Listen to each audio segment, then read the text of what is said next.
Need a laptop that's built to perform and designed to last all day? Select Windows 11 PCs starting at $499.99 are now at Best Buy. Learn more at bestbuy.com. Best Buy. Imagine that. Salut à toutes, salut à tous. La dernière étape du Tour de Suisse aujourd'hui, une étape très difficile, très montagneuse. 4500 mètres de dénivelé positif sur seulement 150 km de distance. Une seule ascension, mais que l'on va franchir à 3 reprises. Elle est très dure. C'est le col de la Croix, 19 km à 7% de moyenne. Elle est surtout extrêmement longue. On commence immédiatement en ascension. On commence déjà à mi-parcours de ce col de la Croix. On fait les 4 derniers kilomètres d'ascension, là, ceux qui sont à 8% de moyenne. Ensuite, on fait une première fois la longue descente d'une trentaine de kilomètres avant de monter le col de la Croix cette fois-ci en entier. On refait la même descente de 30 km. On remonte le col de la Croix en entier, on redescend pour 30 km et on fait une dernière ascension où cette fois-ci, on n'ira pas jusqu'au sommet, on s'arrêtera à mi-parcours du point où on était parti au tout début. Ça va donc faire 3 ascensions au total, mais coupé en 2 pour la troisième avec la première moitié au début, la dernière à la fin. Les 10 derniers kilomètres sont à 8% de moyenne. Il n'y a littéralement aucune zone de plat aujourd'hui. Il n'y a même pas 3 km de plat, ça fait que monter ou descendre. C'est une étape terrible, mais on pourrait se dire que Pogačar, il a tellement d'avance au classement général. Il a 4 minutes 22 sur Richard Carapaz, qui pourrait laisser filer finalement cette victoire peut-être pour des échappés. Mais ça serait quand même bien mal connaître ce Slovène à la recherche de tous les records, de toutes les victoires. Il va vouloir s'imposer aujourd'hui sur cette étape Rennes, c'est sûr. Et ça sera bien compliqué pour qui que ce soit de lui enlever cette victoire. L'intérêt, ça sera plutôt pour les places d'honneur, les places sur le podium, c'est serré. Richard Carapaz n'a que 5 secondes d'avance sur Matthias Vacek, mais Andrea Baggioli n'est pas très loin. Brandon McNulty, Tobias Foss aussi.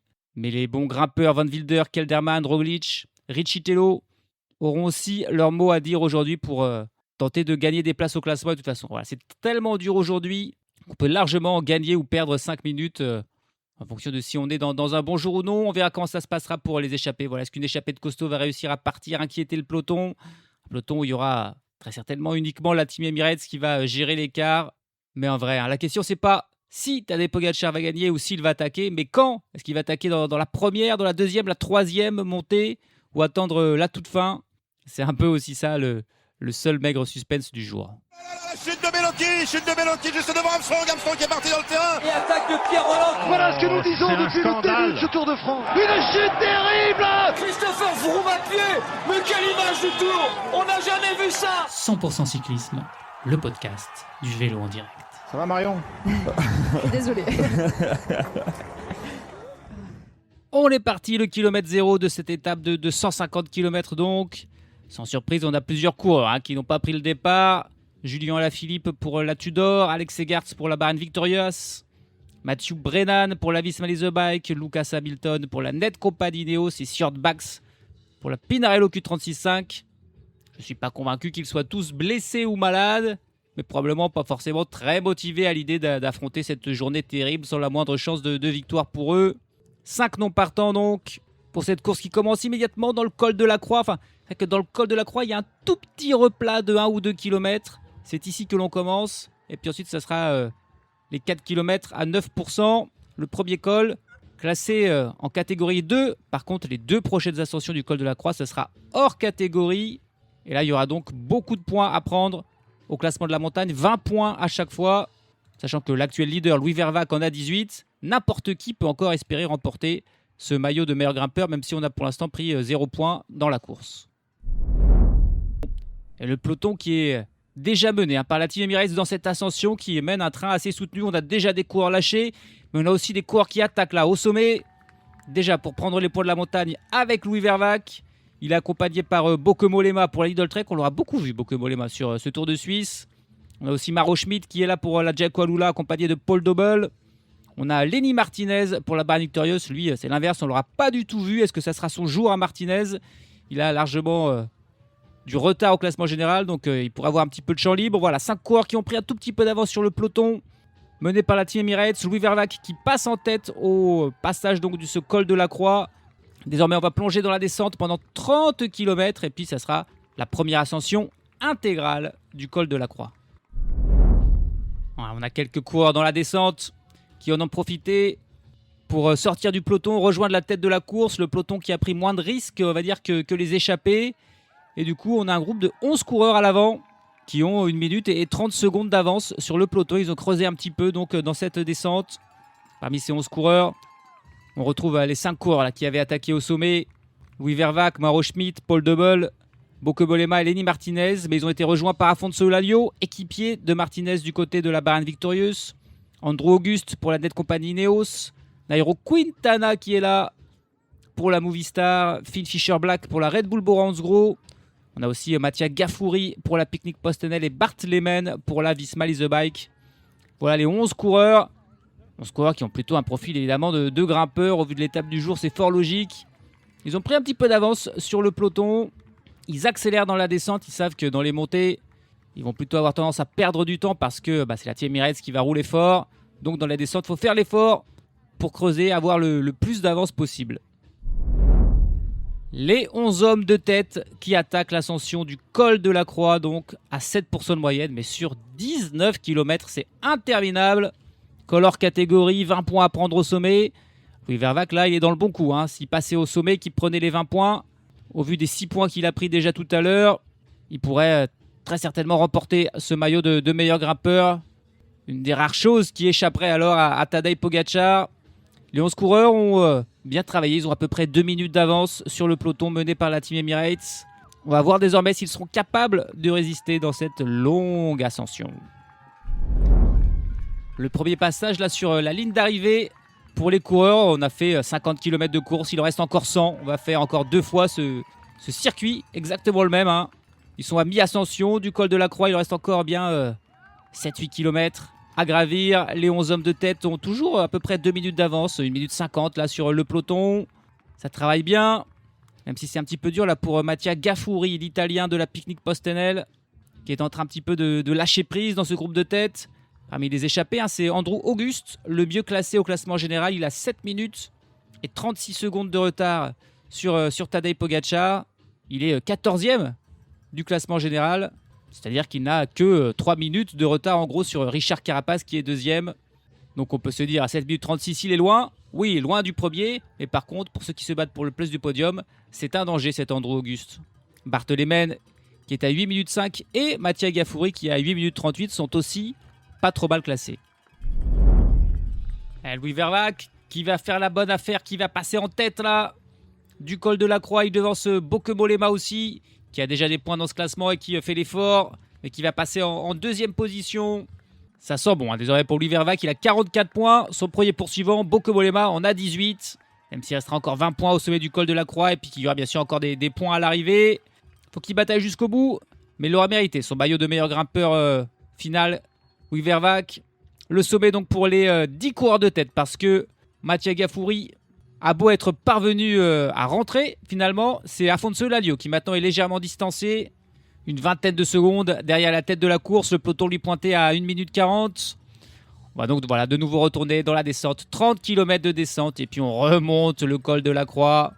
Pendant ce temps, dans le peloton, pour l'instant, je vous épargne le nombre d'abandons, mais ça tombe comme des mouches. Là, tous les coureurs qui abandonnent, il y en a déjà au moins une dizaine.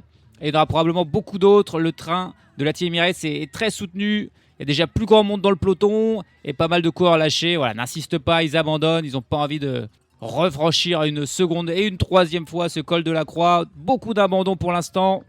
Et c'est officiel. C'est officiel.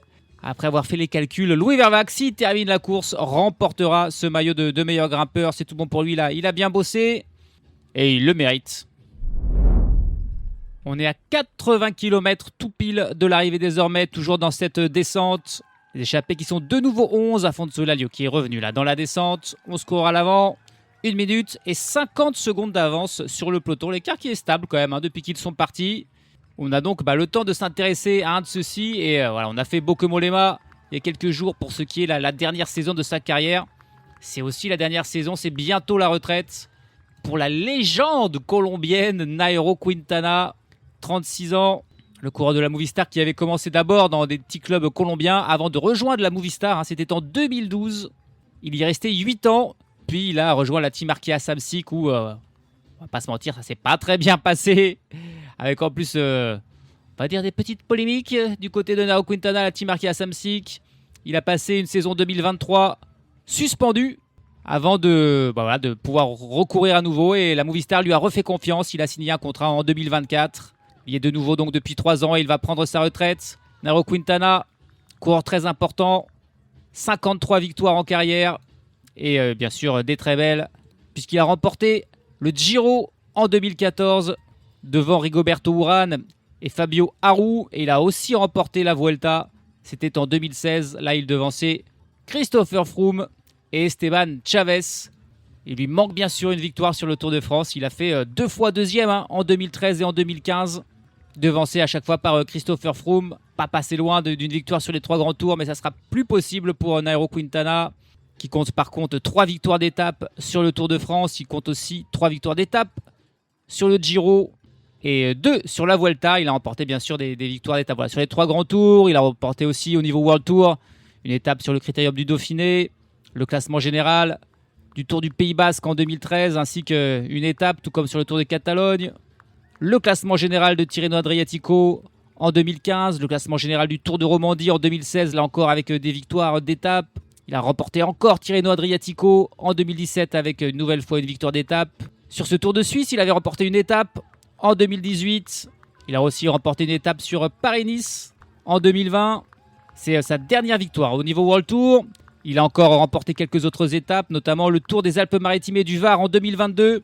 Ça, c'était sa dernière course, sa dernière victoire avant sa suspension. Mais cette saison, il a regagné pour la première fois depuis 4 ans sur le Tour des Asturies. Il a remporté la 2e étape, puis le classement général. Nairo Quintana qui aura donc eu le droit de lever les bras une dernière fois avant la fin de sa carrière. Est-ce qu'il pourra lever les bras sur une épreuve World Tour avant la fin de sa carrière? Ça paraît plus compliqué pour le vétéran colombien qui ne sera pas sur le Tour de France, mais qui devrait faire par contre la Vuelta. Ça serait magnifique s'il remportait une dernière étape sur cette course, mais ça paraît improbable. Il a fait 20 grands tours, 9 fois le Tour de France, 4 fois le Giro, 7 fois la Vuelta, pour de nombreux top 5, top 10, et même donc des victoires sur la Vuelta et le Giro.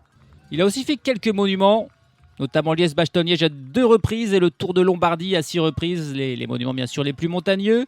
Il a fait 9e du Tour de Lombardie en 2017, c'est son meilleur résultat pour Nairo Quintana. Discret cette saison donc, à part sur ce Tour des Asturies, où il a réussi à s'imposer. C'était en avril dernier. On l'a vu sur le Tour de Romandie depuis et donc désormais sur le Tour de Suisse. À l'avant, au sein d'une belle échappée avec quelques bons grimpeurs comme Lenny Martinez, comme Andrew Auguste, comme Bart Lehman, Paul Dobel. L'écart malheureusement est assez faible avec le peloton parce que sinon il y aurait vraiment de beaux espoirs de victoire au vu du pédigré de tous ces coureurs à l'avant. Allez, on accélère dans l'échappée un petit peu avec le gros train là de Paul Dobel, qui peut-être est en train de travailler pour Mauro Schmid. On a 1 minute et 50 secondes d'avance sur le peloton alors que l'on a attaqué cette nouvelle ascension du col de la Croix. C'est difficile pour Andrew Auguste là dans les échappées. Je suis étonné de le voir être le premier à être distancé cette fois-ci, Andrew Auguste. Ça semble aussi en compliqué pour Finn Fischer-Black. Et là, lâché parmi ces échappées aussi loin du sommet, c'est des coureurs qui probablement ne reviendront pas à l'avant. Afonso Lalio, à son tour, distancé de la tête de la course, alors que Finn Fischer-Black, lui, finalement, est encore là. Il s'accroche, Fischer-Black. On n'a plus que 9 coureurs à l'avant. Eulalia, définitivement distancé. Là, on est à 51 km de l'arrivée. On vient de nouveau de passer sur la ligne d'arrivée. C'était le 2e passage. Le 3e sera le dernier passage, l'arrivée définitive. 2 minutes d'avance pour les 9 coureurs à l'avant. Donc, Lenny Martinez, Bauke Mollema, Nairo Quintana, Finn Fischer-Black, Louis Vervac, Mauro Schmid, Paul Dobel, Mattia Gaffouri et Bart Lehman. Un peloton mené par Nils Politt qui est toujours là malgré les ascensions. Et un Pogačar patient. On a pu penser que peut-être il allait accélérer, attaquer là, dès cette ascension du col de la Croix. Mais non, il attendra la dernière difficulté pour porter son effort et tenter de revenir sur la tête de la course. Et ça lâche un par un. Là, c'est au tour de Paul Dobel de lâcher. Le coureur de la Jayco Lula, peut-être victime de la chaleur. Paul Dobel, parce qu'il fait très chaud. C'est la canicule, évidemment, même en Suisse. Et donc, si on n'est pas bien préparé, on peut se prendre un petit coup de massue dans la nuque et dans le peloton, de manière assez étonnante. C'est la Decathlon CMA-CGM qui s'est mise à rouler. Nils Politt a immédiatement été distancé. Tim Wellens aussi. on a envie de tester peut-être Tadej Pogačar parce qu'on sait que la chaleur, c'est un petit peu un de ses points faibles. Il n'aime pas la chaleur, Tadej Pogačar, et donc aujourd'hui, c'est le moyen de le pousser dans ses retranchements. L'écart qui n'est plus que de 1 minute 30 entre les 8 coureurs, donc désormais à l'avant et le peloton. À peloton où ça lâche pour Andrea Baggioli, le 4e du classement général, mais en effet pas le meilleur des grimpeurs. Baggioli distancé dans ce peloton, il reste encore peut-être 25-30 coureurs. Hein. Le train de la Decathlon CMA-CGM a fait plus mal que celui de la Team Emirates. Et un Tadej Pogačar qui semble désormais un petit peu plus isolé.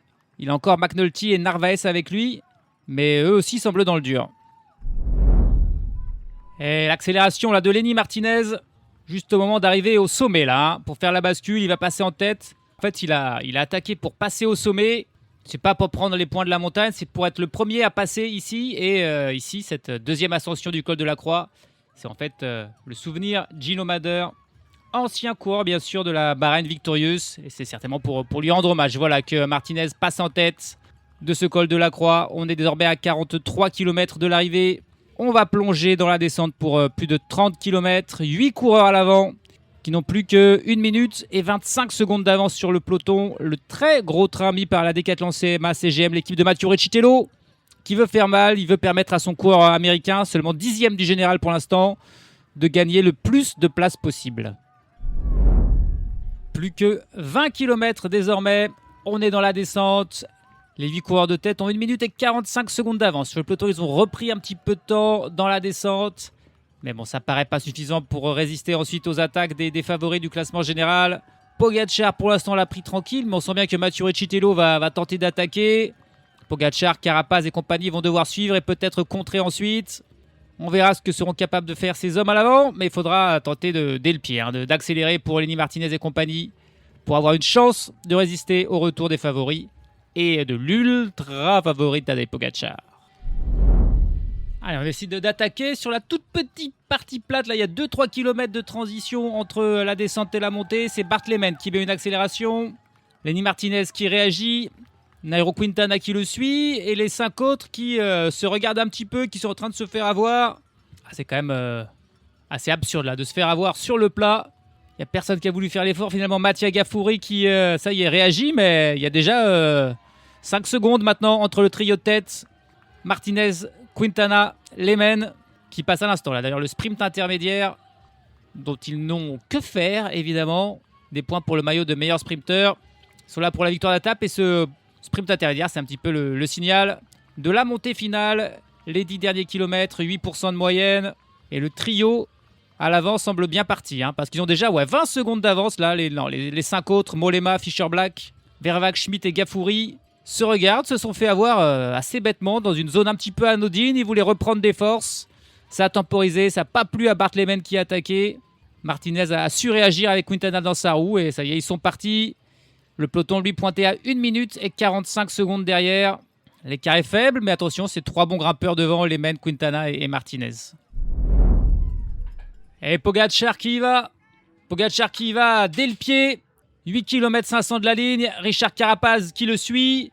Il a suivi pendant 100 mètres. Richard Carapaz, mais il lâche à son tour. Et finalement, Pogačar qui le met. Il n'a pas attendu les attaques de Recitello ou de quoi que ce soit. C'est la Decathlon CMA-CGM qui travaillait depuis 30 km. Et là, c'était un cours de la Decathlon CMA-CGM qui menait très fort. Pogačar était dans sa roue. Carapaz ensuite. Et Recitello, qui était dans la roue de Carapaz, a fait une petite cassure. N'a pas pu suivre le rythme mis par son propre coéquipier. Pogačar s'est retourné au moment où le cours de la Decathlon CMA-CGM s'est relevé. Il a vu qu'il y avait un écart de fait et il a insisté. Et il est parti. Carapaz n'a pas pu suivre. Et attention, c'est parti pour Pogačar. Et l'écart qui n'est déjà plus que d'1 minute pour lui sur la tête de la course. Et il n'y a plus le choix pour Lenny Martinez qui attaque, qui s'isole. Tout seul désormais. Lenny Martinez, il a lâché Bart Lehman. Il a lâché Nairo Quintana. Il va tenter l'impossible. Le petit grimpeur de la Bahreïn Victorious, à savoir résister au retour de Pogačar. Mais il reste encore 7 km d'ascension. Pogačar est en train de rattraper là, Finn Fischer-Black, Mauro Schmidt et Gaffouri. Il a déjà repris Bauke Mollema. Louis Vervaeke est un tout petit peu plus loin devant. Les coureurs sont tous un par un. Là, c'est chacun son rythme. Mais Pogačar qui va probablement les avaler un par un. Et Martinez sera le dernier résistant. Il les a tous repris, sauf un. Tadej Pogačar, 4500 mètres de l'arrivée. Il vient de reprendre Bart Lehman, mais il a encore une trentaine de secondes de retard sur Aleni Martinez qui fait une belle ascension. Mais comment faire? Comment faire pour résister au retour du patron? C'est quasiment impossible. Derrière, parmi les favoris, on a Richard Carapaz qui a été rejoint par Sergio Higuita. Ce sont les deux premiers là, des leaders. Ils ont une trentaine de secondes d'avance sur le groupe avec Matthias Vacek, avec Primoz Roglic ou avec encore Kelderman et Van Wilder. Mais le plus intéressant pour l'instant, c'est vraiment à l'avant, la résistance de Lenny Martinez qui est assez impressionnante quand même. Et il va tenir encore comme ça peut-être jusqu'au 2 km de l'arrivée, il va se faire reprendre, on va voir ça. La banderole des 2 km. Et il est toujours devant Lenny Martinez. Pourtant il grimace là, on l'a rarement vu aussi grimaçant, hochant la tête sur son vélo. Il a encore 15 secondes d'avance sur Tadej Pogačar. Ah, c'est magnifique ce qu'il fait. Pogačar, il est en mode Robocop, lui. Beaucoup plus calme, beaucoup plus droit sur son vélo. Et il est en train de revenir petit à petit. Il va peut-être le reprendre dans le dernier kilomètre. C'est pas possible, ça suffira pas probablement pour Lenny Martinez. Mais c'est admirable et qui sait, peut-être il pourrait s'accrocher dans sa roue et disputer le sprint. On va voir ça. La flamme rouge pour Lenny Martinez. La flamme rouge, mais problème. Pogačar est juste derrière lui. Il n'y a plus que 5 secondes. Il va revenir. Tadej Pogačar. Ah, que c'est cruel. Mais on sent qu'il doit s'employer. Hein. Il doit s'employer quand même, Tadej Pogačar, pour boucher cet écart. Il est en train de revenir dans sa roue. Pogačar qui se met dans sa roue, qui l'attaque immédiatement. Tadej Pogačar qui attaque immédiatement pour mettre 10 mètres à Lenny Martinez et qui va aller s'envoler pour la victoire. Il n'y a pas de cadeau. Hein. Là, il n'y a pas de cadeau du tout. Le patron, c'est le patron. Il se fait respecter. Et Lenny Martinez n'a pas pu prendre la moindre aspiration. Il a immédiatement attaqué et pris un petit peu d'avance. Il va pouvoir gérer la dernière ligne droite pour aller chercher une 3e victoire d'étape sur ce Tour de Suisse. Sachant qu'il n'avait que 5. Ça en fait évidemment pas beaucoup pour les autres. Derrière la lutte pour le podium, on a Richard Carapaz qui pour l'instant assure sa 2e place puisqu'il est devant Matthias Vacek qui était 5 secondes derrière lui au classement général. Mais pour l'instant, il est en train de perdre du temps plutôt Vacek sur Carapaz. Et là, les 300 derniers mètres pour Tadej Pogačar qui va pouvoir aller s'imposer. Mais voilà, Martinez est juste derrière. Une victoire qui n'est pas forcément venue comme on l'attendait pour Pogačar puisqu'il a plutôt profité du travail de la Decathlon CMA CGM qui a travaillé pour lui, qui a elle-même fait l'écart sur Riccitello. Et donc, du coup, il a accéléré. Encore une fois, c'était pas le plan prévu pour Pogačar, mais quel que soit le scénario, à la fin, c'est lui qui gagne. Il se permet même de taper la main de supporters à droite, puis à gauche. Il passe la ligne. Et Lenny Martinez qui finit juste derrière à 6 secondes. C'est dur, mais ça lui fera du bien quand même. Parce que pour l'instant, il vivait un Tour de Suisse très très compliqué. Il ne le sauvera pas par une victoire d'étape, mais par une vraie belle performance qui le mettra en confiance. Parce que Pogačar a eu bien du mal à aller le chercher pour le battre. Et Martinez, là, on le voit, il est bien sûr à bout de force. Mais Pogačar aussi, là. Franchement, il est allé loin. Bien sûr, la chaleur qui fait mal à tout le monde. Mais en vue du Tour de France, Martinez va retrouver un petit peu de la confiance qu'il aurait pu perdre après un Tour de Suisse compliqué. À la 3e place, là, sur la ligne pour Bart Lehman. Mais là, les écarts sont très grands. Hein. Il n'y a vraiment que Martinez qui a réagi parce que Bart Lehman, il va terminer à 1 minute 30, maintenant 1 minute 32 d'écart pour Bart Lehman. Et ensuite, on a plutôt les coureurs des classements général avec Jarno Vidar de la Lotto qui jaillit de nulle part avec Riccitello et un coureur de la Movistar. Est-ce que c'était Nairo Quintana qui s'est accroché? Suit Richard Carapaz, Tobias Foss, Ilan Van Wilder. Non, là, c'est Nairo Quintana ensuite pour la Movistar. Puis Sergio Higuita et Matthias Vacek. Voilà les coureurs qui vont compléter ce top 10. Mais tous ces coureurs qui terminent à plus de 2 minutes à la fois de Pogačar et de Martinez. Et donc Martinez, il est vraiment monté très très vite. Plus vite que Carapaz et compagnie. C'est bon, il est de retour, ça rassure. Et Pogačar, il n'est pas de retour. Il est toujours là, tout le temps là, quoi qu'il se passe. C'est lui le meilleur, c'est lui qui gagne. Et c'était encore le cas aujourd'hui. Il remporte cette dernière étape. Et bien sûr, le classement général avec encore une fois une avance assez humiliante pour ses adversaires. Bon, alors, qu'est-ce qui lui manque désormais à Tadej Pogačar? Il lui manque la Vuelta, évidemment. Et il lui manque Paris-Roubaix, évidemment. Maintenant, les courses par étapes d'une semaine. Avec ses victoires là, consécutives sur le Tour de Romandie et désormais sur le Tour de Suisse, il lui manque plus grand-chose. Il lui manque le Tour du Pays Basque, qui n'a jamais remporté parmi les 7 courses par étape principale. Bon, il manque aussi bien sûr le Tour de Nander, le Tour de Pologne, le Tour du Benelux et le Tour du Guangxi. Mais ça, c'est des courses qui peut-être n'ira pas forcément s'amuser à aller chercher. Le Tour du Pays Basque, par contre, il lui faudra la Vuelta aussi. Aujourd'hui, c'est le Tour de Suisse. Voilà, 3 victoires d'étape. Une autre victoire d'étape pour son équipier Jonathan Narvaez. Au final, il n'y a que Romain Grégoire et la Groupama FDJ qui ont réussi à remporter une étape sur ce Tour de Suisse. C'est donc un énorme succès au final pour l'équipe française. Un autre Français est passé pas loin de la victoire, c'est Lenny Martinez, mais donc finalement battu aujourd'hui pour la 121e victoire en carrière de Tadej Pogačar. Il termine avec 7 secondes d'avance sur Lenny Martinez. En grande forme enfin aujourd'hui de retour.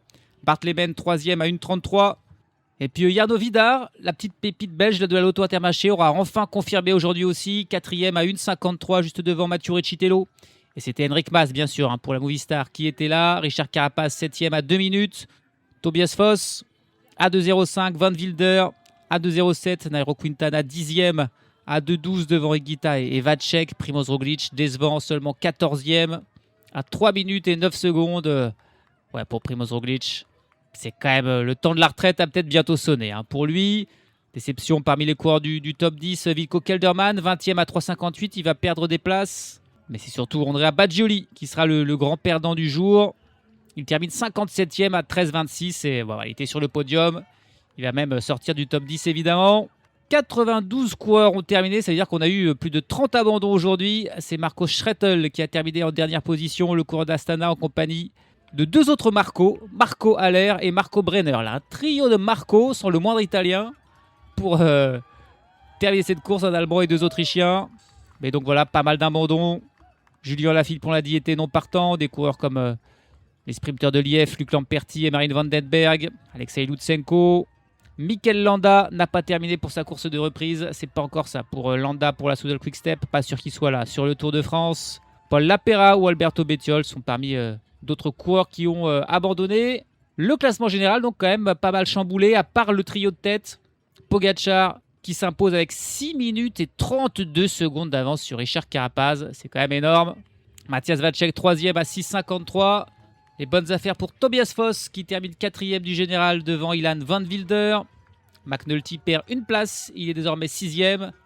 Mathieu Recitello, voilà, tout le travail de la Decathlon CMA CGM pour gagner 3 petites places. Au lieu d'être 10e, il était 7e. Est-ce que ça valait le coup de lancer comme ça Pogačar vers la victoire d'étape? J'en doute un petit peu. Primoz Roglic, il gagne quand même une place. Il finit 8e, Primoz Roglic. Il a pourtant été hors du coup. Sergio Higuita et Bart Leben, eux, font leur entrée dans le top 10 au bon moment, 9 et 10e. Ce sont Wilco Kelderman, désormais 11e. Baggioli, qui chute à la 20e place, qui sont les 2 coureurs qui, eux, sortent de ce top 10. C'est que le premier Français au classement général, c'est Romain Grégoire, mais qui termine bien loin, 26e. Et puis le dernier du classement général, Marco, encore un. Enfin, c'est toujours le même, c'est Marco Brenner pour la Tudor, 92e à 1h, 29 minutes et 7 secondes, dernier de ce Tour de Suisse. Pogačar qui se permet aussi de remporter le classement par points, logique, avec 3 victoires d'étape. Il y devance Bart Leben et Romain Grégoire dans ce classement. Le maillot de la montagne, ça c'est la satisfaction pour Louis Vervaeke. Il allait le chercher et il l'aura eu. Avec 52 points, il devance Bauke Mollema et Lenny Martinez. Et puis le classement du meilleur jeune, Matthias Vacek. Très bonne dernière étape pour le Tchèque de la Lidl Trek. Il s'impose finalement largement dans cette compétition avec 1,55 d'avance sur Mathieu Recitello et plus de 5 minutes sur Finlay Pickering. Voilà, c'était les derniers réglages pour Pogačar avant le Tour de France. Et a priori, il est prêt notre ami Tadej. Ça promet, on espère que ça ne sera pas la démonstration comme sur ce Tour de Suisse. On espère que Vingegaard, que Sexas, que l'Armada de la Red Bull, que peut-être Ayuso pourront un petit peu rivaliser quand même avec lui. Sinon, ça serait un petit peu ennuyeux quand même. Donc voilà, on espère qu'il y aura un match. En tout cas, il est en grande forme, il aura une grande équipe avec lui. Et le Tour de France, c'est le prochain rendez-vous? Pas tout à fait, parce qu'il y aura les championnats nationaux et on va suivre les championnats de France sur 100% cyclisme. Savoir qui vont succéder à Bruno Armirail et Dorian Godot comme champion de France du contre-la-montre. Puis de la course en ligne, ça sera la semaine prochaine. Et après, ce sera bien sûr la course la plus attendue de l'année, le Tour de France. Salut à tous, salut à toutes.